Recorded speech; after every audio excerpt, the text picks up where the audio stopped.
Welcome to Channel Today in History. In today's video we will talk about the day September 23, 2018. Sign language. A sign language, Brazilian Portuguese, or sign language, European Portuguese, is a visual language, which arises in communities of deaf people or is derived from other sign languages. Like oral auditory languages, a sign language is considered by linguistics as a natural language, as it meets all linguistic criteria like any other language. Because their communicative channel is different from oral auditory languages, sign languages are called visuospatial modality languages. Signs, that is, words, are essentially articulated by the hands and perceived through vision. In sign language, signs are not gestures. Signs are arbitrary symbols, legitimized and agreed upon by the speakers of a sign language, just as words are in an oral language. Through a sign language, deaf people or people with hearing impairments have access to information and communication. There are many sign languages in the world, and in many countries sign languages have been given official language status. Sign languages in the world. For many years, oralism, a technique defended by Alexander Graham Bell,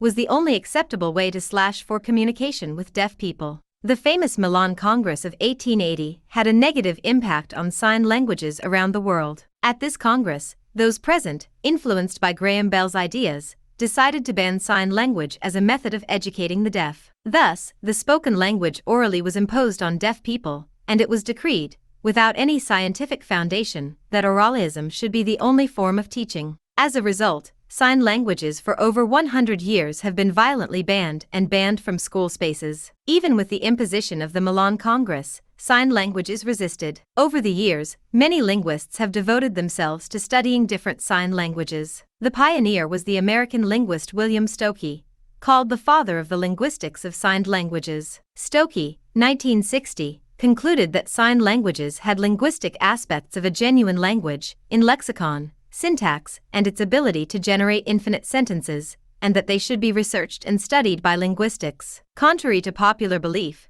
sign language is not universal. Like oral languages, linguistic variation is also present in sign languages. There is a wide variety of sign languages around the world. According to Ethnologue, Languages of the World, there are more than 140 sign languages in the world. They are complete languages, with their own grammar and lexicon. Each country has its own, or even more than one, sign language. Taking as an example some Portuguese-speaking countries, we see that they use different sign languages. In Brazil there is the Brazilian Sign Language, Libras, and the Brazilian Capar Sign Language. In Portugal there is the Portuguese Sign Language, LGP. In Angola there is the language Angolan Sign Language, LOS. In Mozambique there is the Mozambican Sign Language, LMS. As with oral languages, there are linguistic variations within the sign language itself, that is, regionalisms and/or accents. These variations are due to slight cultural differences and diverse influences on the country's education system. For example, there are also other factors that favor diversity and linguistic change, such as territorial extension and discontinuity and contacts with other languages. Furthermore, it should be taken into account that cultural differences are determinant in the ways of representing the world. Thus, deaf people experience the same difficulties as hearing people when they need to communicate with others who use a different language. There is also a sign language, analogous to Esperanto,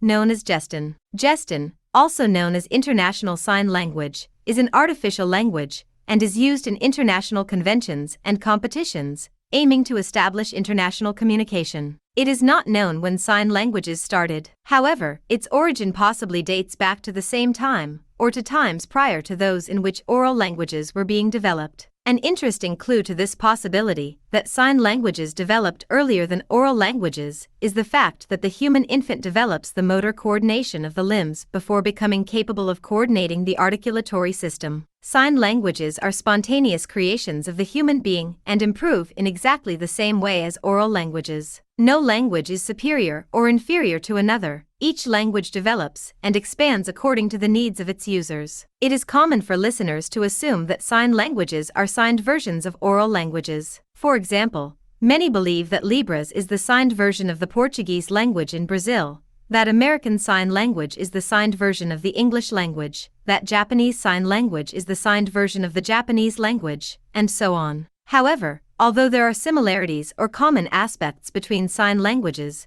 due to a certain linguistic contact Sign languages are autonomous, have their own grammatical structures, do not derive from oral languages, and have peculiarities that distinguish them from each other and from oral languages. Sign language is complete in itself, having sufficient expressive resources to allow its users to express themselves on any subject, in any situation, domain of knowledge, and sphere of activity. Through a sign language, it is possible to create poetry, tell and invent stories, discuss philosophy, politics, everyday matters, etc. Emmanuelle Labret, a deaf actress, says in her book O Vuda Gavoda that everything can be expressed through signs, without losing any content. Most importantly, it is a language adapted to the ability of deaf people to express themselves. Sign language was for a long time considered an unwritten language. However, today, according to Barreto and Barreto, 2015, there are several types of writings. The main writing and notation systems created to register sign languages,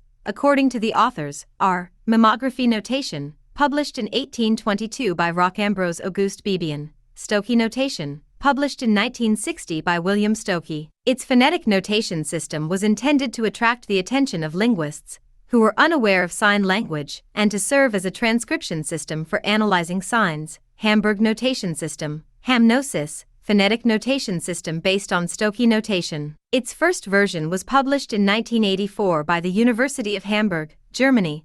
Sign system, published in 1990 by Paul Juzin. The system is capable of transcribing entire sentences from French Sign Language notation by François Neve, published in 1996 by Francois Neves and developed from the Stokes system. Sign Language Writing System, ELLIS, created in 1997 by Professor Dr. Mariangela Estelita Barros and later improved in 2008. The ELLIS is a linear writing system from left to right, represented by a series of graphemes to represent 4 parameters. Sign Language Sign Writing System, created in 1974 by Valerie Sutton. According to Sutton, sign writing is an international writing. It is the most widely used sign language writing system in the world. There is also the Writing System for Sign Languages, SEL Writing. The writing system was developed by Prof. Dr. Adriana S.C. Lesada Oliveira in 1999 and later improved in 2011. The SEL writing was developed for Libras. However, according to the creator, it can be used to write other sign languages, but in some cases simple adaptation is needed. Did you like the video? In the description you will find the blog link with the full article. Give an incentive by subscribing to the channel, liking, commenting, and sharing with your friends. Hugs. Until the next.